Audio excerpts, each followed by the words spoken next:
This works good. Okay, I'm Patricia Farley, and maybe it doesn't work. And I'm the region. There we go. I think that's better. I'm Patricia Farley, and I'm the region chair of the Democratic Women's Club of Florida for this region that takes in several Central Florida counties. And we're back at the back table back there.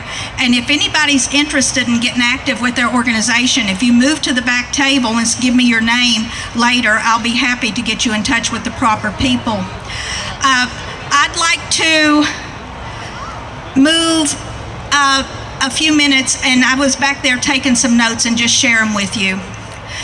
As a member of the Democratic Women's Club, it's our responsibility to speak up for all women, mothers who are fighting to keep good schools for their children and not have to have vouchers, safe neighborhoods, clean air, and clean airways.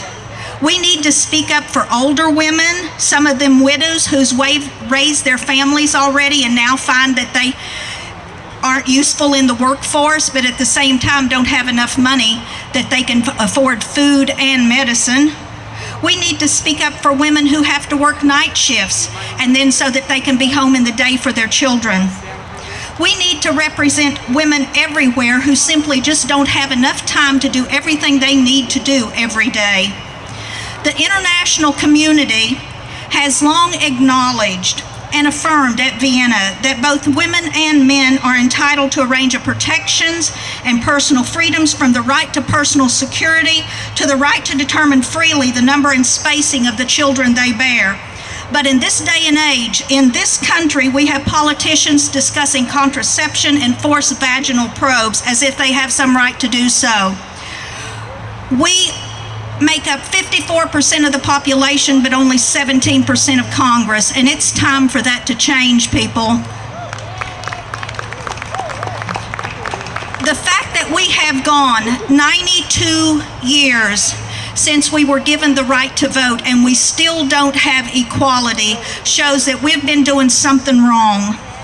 We need to be more demanding.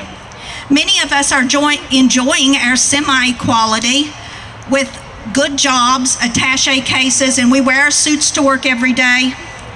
And we've proved that a woman can do everything a man can except be a sperm donor at this point. Today in America, women make only 75 cents on average for every dollar earned by their male counterparts, even when education and experience are taken into account.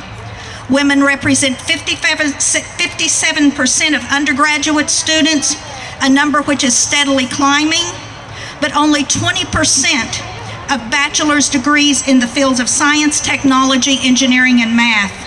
And while the number of women running for office increases, again, we're only 17% of Congress. It's not time to sit on the sidelines. Today proves that we need to get out and unite and get together. There is so much left to accomplish. In Florida, we have members of the legislature who speak up for us, who try to introduce legislation to give us our equality, but gets stuck in committee and it never gets out. We need to elect people who will represent women and get the ERA to the floor for a vote in Florida so it can pass for the United States. We have obstacles facing women that are subtle and overt.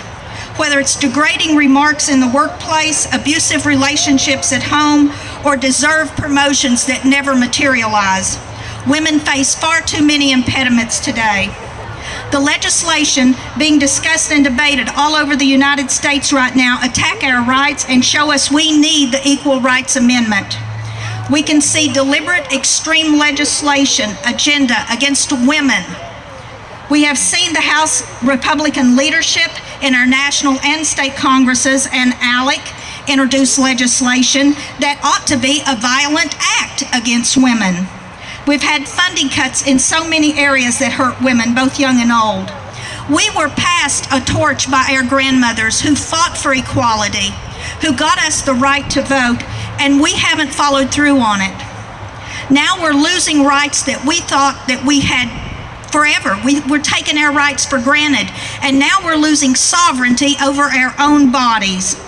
Our goals remain the same as everybody's goals: to lay the groundwork for our daughters to be the next great leaders and to provide them with the same opportunities that we provide for our sons.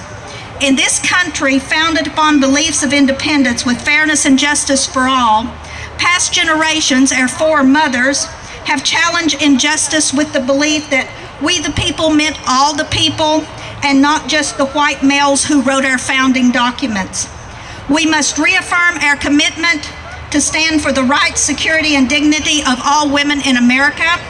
We cannot rest until our mothers, sisters, and daughters have their rightful place as full, safe, secure, and successful participants in this society with equal rights guaranteed by the Constitution. 92 years after the 19th Amendment, isn't it time for our equal rights? Isn't it time for our government to guarantee those rights? And isn't it time we get up off our rear ends and make Florida give us the ERA? Thank you.